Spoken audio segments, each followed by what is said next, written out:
kesehatan saluran cerna tubuh manusia. Kita harus makan dengan baik. Dan ketika kita makan dengan baik, maka zat gizi tersebut bisa membantu kesehatan saluran cerna kita supaya terhindar dari masalah. Ada beragam masalah yang bisa muncul pada saluran cerna.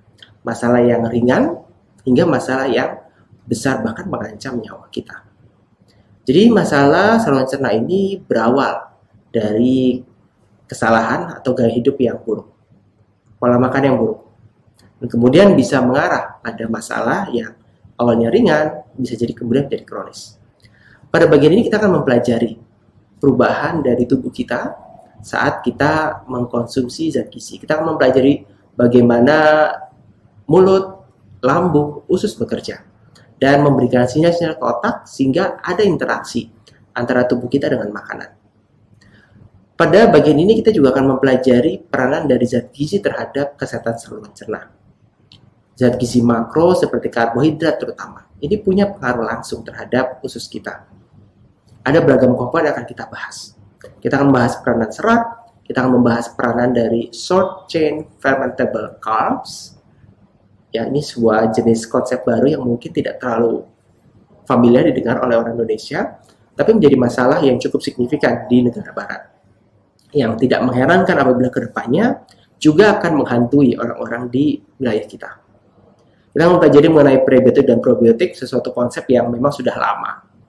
Jadi kalau bicara soal gizi dan saluran cerna ini biasanya kemudian mengarah pada pembahasan mengenai prebiotik dan probiotik.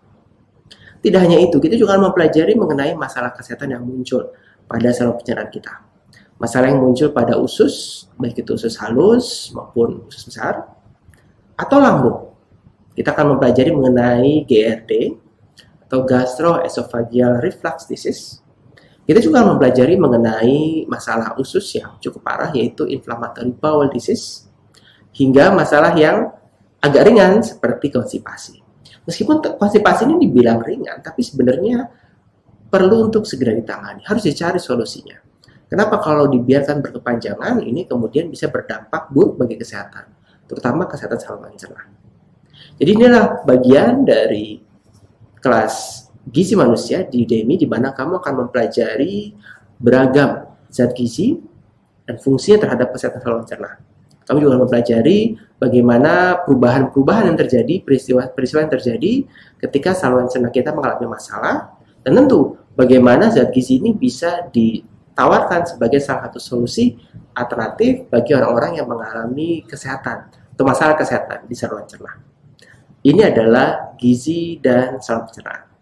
Selamat menyaksikan.